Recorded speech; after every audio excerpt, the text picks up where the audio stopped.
Welcome to shorthand Gurukul. ये dictation 80 word पर minute की है। स्टार्ट होगी 5 सेकंड के बाद।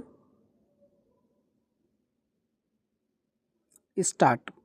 अध्यक्ष महोदय, सरकार चाहती है कि अन्न के मामले में देश आत्मनिर्भर बने, तो मेरा सुझाव है कि जिन जगहों पर काफ़ी संख्या में ट्रैक्टर से काम लिया जा रहा है, आपको कोई कारखाना खोलना चाहिए और सस्ती कीमत पर उनकी मरम्मत की व्यवस्था करनी चाहिए। आप बाहर से ट्रैक्टर मंगा रहे हैं। मैं समझता हूँ कि यह सारा रुपया व्यर्थ व्यय किया जा रहा है। मेरा सुझाव है कि इस देश में ही ट्रैक्टर बनाया जाए। बाहर से खेती के सामान जो आ रहे हैं, कारखाने से होकर ही आ रहे हैं। इनको जहां भेजना हो वहां सीधा भेजा जा सकता है, किंतु हो यह रहा है कि पंजाब सरकार द्वारा इनको सारे देश में वितरित किया जाता है, चूँकि इनको पहले पंजाब भेजा जाता है और फिर सारे देश में भेजा जाता है, इसलिए खर्चा ज़्यादा लगता है। खर्चा कम करने के लिए, लागत कीमत कम करने के लिए यह आवश्यक है कि इनको सीधे भेजा जाए। मैं समझता हूँ कि इसमें कोई औचित्य की बात नहीं है। इस पर भी आपको विचार करना चाहिए। आपको किसानों की सहायता करनी चाहिए। उनकी हिम्मत आप ना तोड़ें। हमें चाहिए कि उनको हम सस्ते दामों पर खाद दें, बिजली दें, बीज दें और पानी भी दें। लेकिन ऐसा न करके हम देख रहे हैं कि हर चीज़ के दाम बढ़ाए जा रहे हैं। नलकूप पर आप कर लगा रहे हैं, उनको बिजली नहीं मिल रही है। इस ओर आपका ध्यान जाना चाहिए। वास्तव में आप कृषि की उन्नति चाहते हैं तो सिंचाई और बिजली का काफ़ी इंतज़ाम होना चाहिए।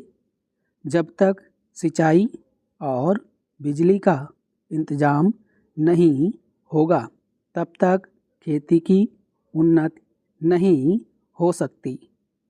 अब तक सिंचाई और बिजली तो एक मंत्री के हाथ में है, लेकिन कृषि दूसरे मंत्री के हाथ में है। ऐसा नहीं होना चाहिए। सिंचाई, बिजली और कृषि अगर किसी एक मंत्री के हाथ में हो तो खेती की उन्नति का काम सरलता से हो सकता है। मेरा निवेदन है कि इस ओर भी आपका ध्यान जाना चाहिए। समाजवादी समाज की रचना की बात बहुत कही जा रही है। गरीबी को दूर करके हम सबको बराबर लाना चाहते हैं, लेकिन देश में गरीबी आज भी बढ़ती जा रही है।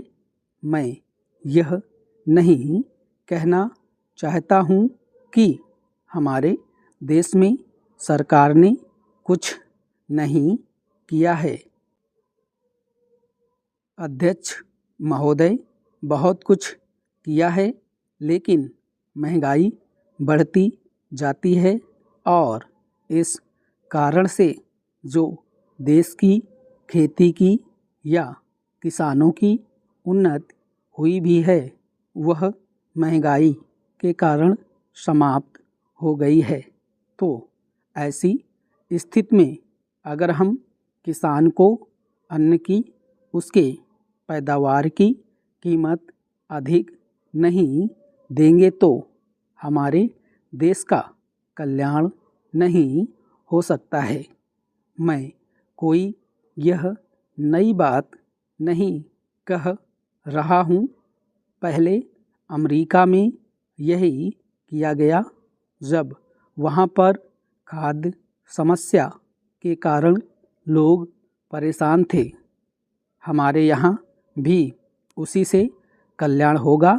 हम देख रहे हैं कि सरकार के प्रयत्नों के परिणाम भी अच्छे निकलने लगे हैं, लेकिन दुख इस बात का है कि इस वर्ष सर्दी के मौसम में वर्षा नहीं हुई। फलस्वरूप इस वर्ष जो पैदावार है वह उतनी नहीं है। इसका कारण वर्षा का न होना है।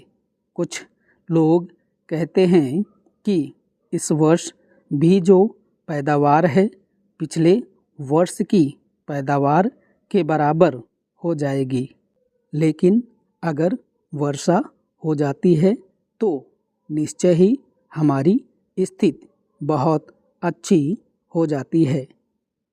मैं देखता हूँ कि इस वर्ष गल्ले की कोई कमी नहीं है, इसलिए मैं समझता हूँ कि गल्ले को एक जगह से दूसरी जगह ले जाने में जो रोक लगाई गई है उसको हटा लेना चाहिए।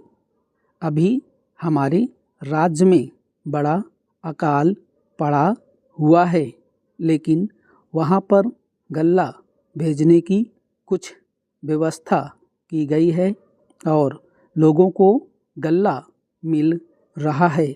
इसका परिणाम यह हो रहा है कि कोई भी आदमी भूखा नहीं मर रहा है। पिछले 2 वर्ष में कोई आदमी भूखा नहीं मरा। यह हमारे देश की सरकार के लिए बड़े ही संतोष की, बड़े ही गर्व की बात है।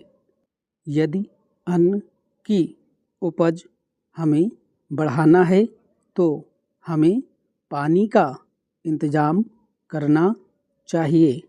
आज वर्षा की बहुत कमी है। विशेष रूप से मैं अपने क्षेत्र की बात आपको बतलाना चाहता हूँ।